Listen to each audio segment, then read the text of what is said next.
there are three teams that seem most primed to land LeBron James in free agency: the Cavs, the Warriors, and the Heat. So I went through and I added LeBron to each of those three teams' starting lineups, and I want to ask you guys, which of these starting lineups with LeBron do you think is the best? This is what the Cavs lineup will look like if they added LeBron James. You'd have James Harden, Donovan Mitchell, LeBron, Evan Mobley, and Jarrett Allen as your starting five. Moving on to Golden by the way, I'd say just a little bit of an upgrade from Dean Wade to LeBron. Yeah, just slightly. A little tiny bit. Yeah. Next one is Golden State. You have Who Steph does he Curry. replace there, Mike? Could I finish one sentence without you interrupting? Like, just asking even you a question. I didn't even What's get the point of racing through them all without discussing it? Because people listen and watch, and then we go through all three. Then we could ask who's he replacing, who's he going back and forth with. Brandon I'm not Podziemski. interrupting you to just hear myself talk. I'm interrupting you to get an answer from you. Let me get through everything. All and right, ask go. Questions. Go We ahead. went to this graphic 3 times. Race I through got the past graphic. their point. Go ahead. Lordy. Golden State starting lineup. Steph Curry, Jimmy Butler, Draymond Green, LeBron, and Kristaps Porzingis. And then Miami's starting five, if you added LeBron James, would be Davion Mitchell, Andrew Wiggins, LeBron James, Giannis Antetokounmpo, and Bam Adebayo. In the Heat starting lineup, Bull, I'll answer your question before you ask it. Who would he be replacing? Norman Powell and/or Tyler Hero, depending on which one you would have been starting. Giannis also replaced the guy in that starting lineup from last year. In Golden State, Brandon Podziemski. No idea who that is. Real player, I promise. What's the biggest upgrade? From Brandon Popsinski? Podziemski's a better offensive player or worse defensive player than Dean Wade. All right. Well, obviously, he's a better offensive player. Otherwise, he wouldn't be starting for anybody.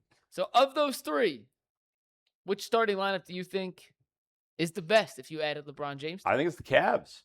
Yeah, I think it's the Cavs, and it's by a wide margin. Jimmy Butler at this point of his career, the thing that I watch with the rest of these teams is it's about spacing, right? And it's about complementary pieces and parts, right?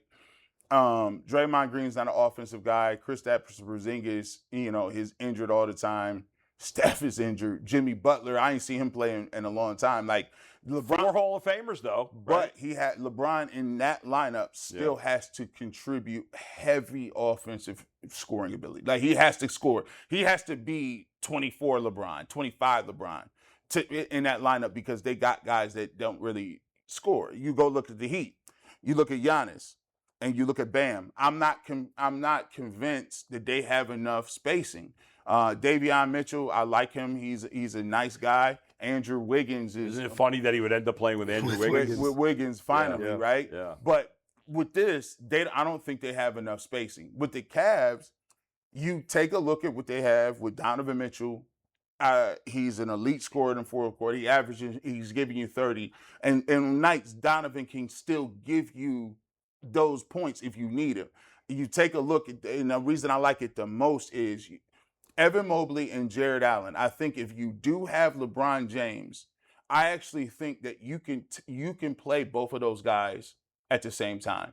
And you can play, now I wouldn't do it a lot, Jason, but you can still play LeBron at 4. Oh, sure. And Evan Mobley at 5. Yeah. And now look what you can do now and have more spacing if you need it with Sam Merrill and other pieces and parts like that. So I just think it's a more versatile and it's a better defensive front court and behind it.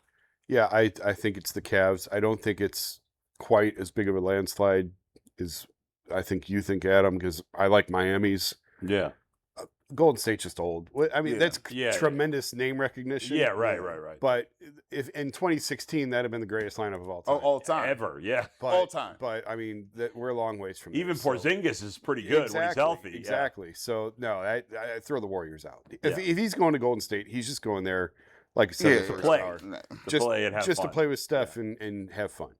But Miami, I think that's a legitimate team if you add LeBron to that with Giannis and Bam. I agree with you on the spacing concept.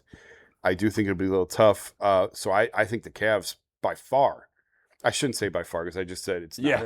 Yeah. But it's an easy choice for me between those three that it would be the Cavs because you have a mix of youth and age with James Harden and Evan Mobley. You've got guys that understand how to play the game, and I'll use that to pivot. Gee, you asked a question during the break. That was a great question.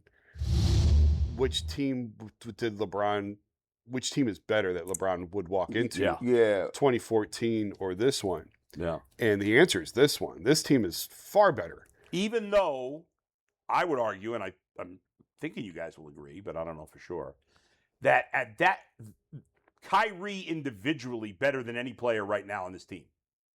No, I wouldn't say at that point. Not I at that think point. at that Not point, at that I point. think At that I think point. Donovan Mitchell is Donovan Mitchell right now better than Kyrie was. Kyrie was then. at that Yes. point, Yes. although Kyrie Yes. ended up being better than Donovan Mitchell is now Yeah, I mean, at his best. When at healthy. his best, I don't know. But I agree with you. But Deeper the, teams, the greater, certainly. the great. Remember now. Again, we talked about. I told you before. LeBron called Kevin an hour after the letter dropped. So in LeBron's mind, he had Kevin the whole time. Sure. But I'm not counting Kevin. Oh, you are. for this Without conversation. Kevin, then yeah. When you clearly. walk when he walked in the door, You already had it was Andrew Wiggins, it was Kyrie, it was Tristan, it was Dion, it was Well, again, that team was under 500 yeah, the year before. They weren't This even a team just playoff went to the team. Eastern Conference Finals. correct. Yeah, it's So not it's a close. huge difference. Yeah, and it was. I remember having conversations with people who knew LeBron well and who understood the league in 2014, who would say like, "Hey, LeBron don't want to play with a bunch of kids. He ain't coming to Cleveland to play with kids." Yeah. This is before he decided to come back. Like yeah. they're going to have to make some changes to this because he don't. And we saw that play out. We talked about it the other day. Yeah. The Portland game early in the season when Kyrie and Dion are dribbling themselves silly, Right. and LeBron was standing in the corner like, "I ain't doing this." So. This is a veteran team that he's walking into, but it's not so veteran that it's a nursing home team like it is in Golden State. Right. These are guys, when you're talking about James and Donovan, you're talking about high IQ players that see the game the way he does. That's what he enjoys playing with. He loved playing with Rajon Rondo because of the way that he saw the game and understood the game. I mean, these are like I want to get it twisted. He came in there with 2 Hall of Famers. Yeah, right. I mean, James Harden statistically is one of the greatest players of all time, and it's not even debatable. Like this guy has not won in the playoffs. I mean, he's won. I believe he's won MVP. Didn't James Harden win MVP? Yeah. Donovan Mitchell. I mean, look at his playoff scoring: 30 points a game. So to me, I think the comparable piece apart is. I think the missing piece for the Cavs was Kevin Love when they went out and made the trade, right? Yes. And even still, I think this team would be even if you put Kevin in there. Right. Kevin hadn't done anything. yeah, he had gaudy numbers Because the Cavs with LeBron will have 5 players that have been all-stars in the last 5 years. Yes. Their entire starting lineup will have been to an all-star game in the last 5 years. And Kyrie had just signed his max extension that summer. But or maybe it was the summer. It hadn't kicked in yet. Yeah. The timing was perfect. Yeah. I don't remember now specifically, but the timing was perfect to slot LeBron in.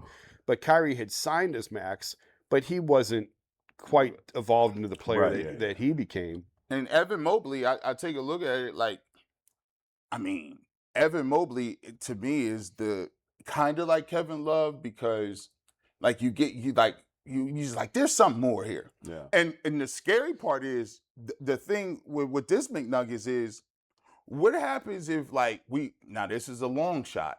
What happens by chance the light bulb goes off for Evan Mobley and they still got LeBron? Yeah, but I mean, what way? He's not going to be able to score anymore. Well, on I'll this tell team. you, the one thing, if his 3-point shot would have developed a little bit more consistently, I mean, the comp has always been Chris Bosh. Mm-hmm. Right. To Evan. And now you're taking LeBron back to his Miami days when he did play with Bosh. But Evan just isn't quite at that level of a consistent 3-point shooter yet. But Evan as is like with LeBron, it's okay for him to be as is. They can still win. Now, he's got to be a little more consistent in the playoffs, certainly. But do you think, guys, but obviously Sam Merrill is a nice piece to fit with LeBron. He likes guys like that. Would it make more sense to trade? Like, isn't Max Strus a better fit for this roster than Jalen Tyson if LeBron is here?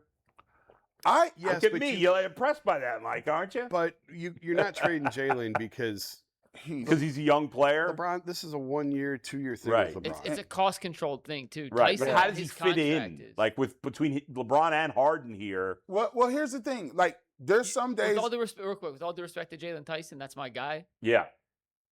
Just like when they traded for Harden, development of young guys kind of goes out the window because you're in win now mode. Yeah, right. You are in win now mode right now. But I'll add this. Yeah.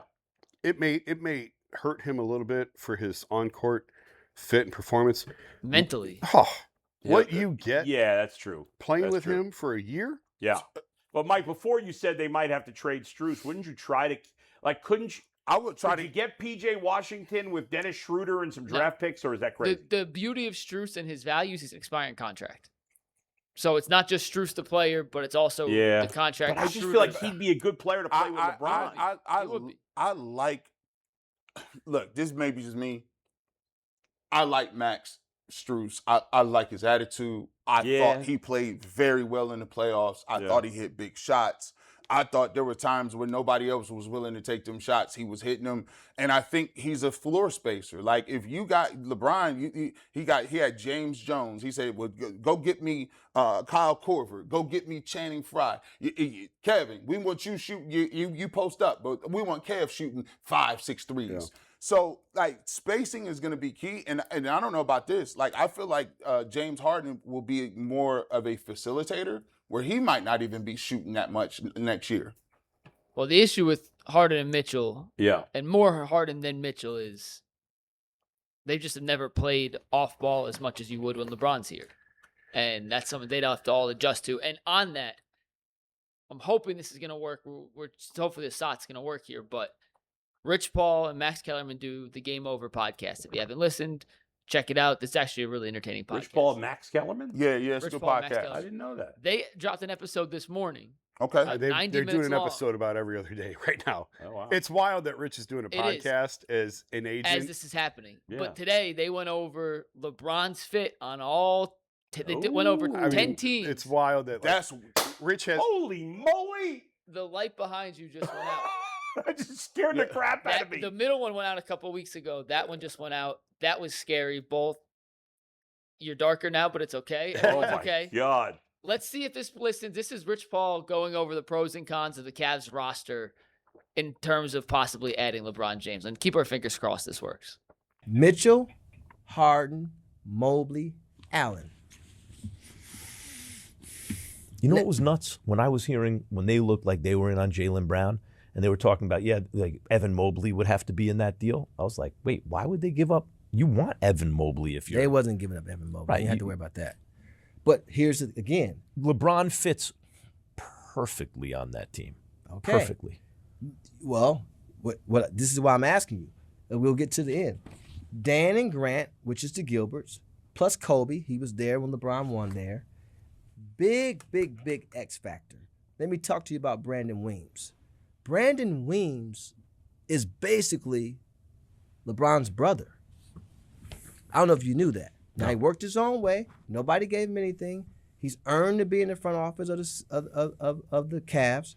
He was a grad assistant in Kentucky, Oakland, LaSalle. He did everything on his own. He worked his own way there, and we're extremely proud of him. But that is a big feather in the cap. Big feather in Cleveland. Big feather because of Brandon Weems. Now, don't get me wrong. Dan and Grant and Kobe, we know them. I miss my guy, Nick Gilbert. I can only imagine what Nick Gilbert would be saying to me right now. Talk about the best guy to talk to. The best.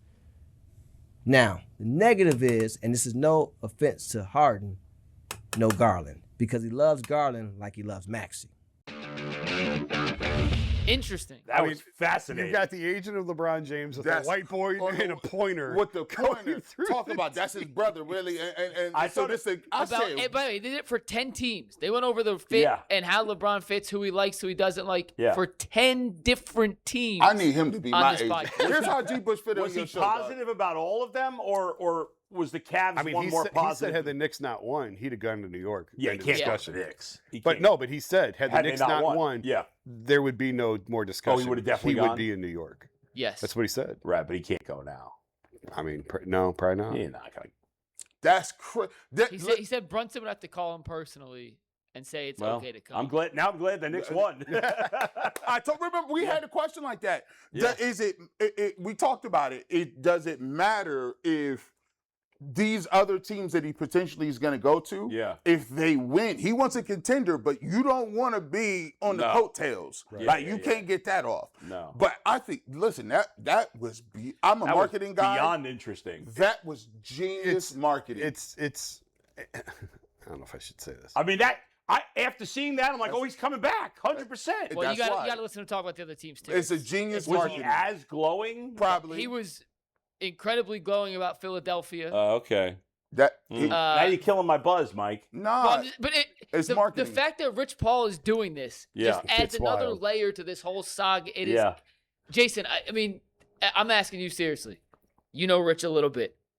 The fact that he's LeBron's agent doing a podcast, like that is absurd. I know. Yeah. Absurd. I know. It doesn't sit well with some people in the NBA that he's out there on that podcast doing that every week. But it's also a little bit ironic, I will say, that he says a demerit against the Cavs is having Darius when Garland. He's Darius Garland's agent. He was the one getting Darius out when he's the one who told Darius this is your last year in Cleveland. Right. It's time to move on. And wouldn't LeBron have been frustrated by Garland? I don't know. Is he? I know this is not realistic, but is he sending a message that the Cavs shouldn't re-sign Harden? That's not realistic, right? The only way he's coming and getting here is if Harden takes less money. Or Harden doesn't re-sign at all. They could renounce his rights. I mean, I don't think LeBron would do that. Yeah. Oh no! Let's not get it twisted. They still need James Harden too. Well, I don't care what people say. Like we ain't to the point where you just start subtracting stuff now. Yeah. No. just talking out loud. We need all. That was fascinating. But I love that. You should listen to the whole podcast. Yeah. And actually, Jason, I think this is one of the podcasts. I actually don't like video podcasts, like in terms of how Netflix has bought you just listen. That was interesting. This is one with the pointer and Rich Paul and seeing his reaction. And Kellerman does a great job kind of weaving him in and out of different things. Yeah. It's one of the ones where I think you need the video because the first off, the pointer in front of the whiteboard when they're sitting down. That pointer's like 8 feet long. I know. Like, let's just stand up and point. And he got it is gold. He got the white bucket hat on. I'm back in biology class. And he's like, right here. See, what you didn't. They were never going to trade Mobley. Weems, that wasn't going to happen. Yeah. Don't even worry about that. Yeah. Weems, that's like his brother. If people don't even know, I was wishing. See, Dan. What's his job with the Cavs in the front office? He's high, very high. Yeah. Like, he may wind up replacing Gansey as GM. Okay. So, yeah. And he's right, by the way. Rich is right. Like, Brandon did that on his own. He didn't have any pull from LeBron. Like, Brandon carved out his own path, and he's highly respected in the league for, he was good when LeBron left the second time, and they kept Brandon. Right. Like, that tells you how good and respected he is. That he got no help. This is not a LeBron coattails job. Man. Brandon earned it on his own. All right. By the time this show comes on the air on Monday at 10 a.m., oh Lord, will LeBron be on an NBA team? I will say no. G. Bush. Nah, I think it breaks like around the Usher concert. He is not announcing it over 4th of July weekend. No. He wants to be, and he has earned the right to be. I don't say this in a negative way. He wants to be the talk, the story. It's going to be a weekday. I'm going to predict primetime. July the 7th, next Tuesday. It's the 8th. You're going 8th? I'm going 8th. Wednesday? Yeah. I'll go the 9th for the sake of all right, there you go. Jason? I was on a plane to Vegas for Summer League when Lee Jenkins' letter dropped that he was coming back. And it was a Continental flight back when we had Continental. And I think it was Continental. And the guy behind me was watching DirecTV, and I was working. I had headphones in. I was working, and I thought he was having a heart attack or some medical emergency because he starts going, "Oh my God, oh my God, oh my God!" And I was like, "What?" And he goes, "He's coming back!" And the whole plane—it was a flight. It was a direct flight, Cleveland to Vegas. Yeah, whole plane erupted. Everybody knew what he meant. The plane landed. I didn't even check into the hotel. I took my suitcase and I went right to Thomas and Mack Center. The arena where the summer games are going on, the summer league games are going on. And Mark Spears was coming out as I was going in. I love Mark. Mark's awesome.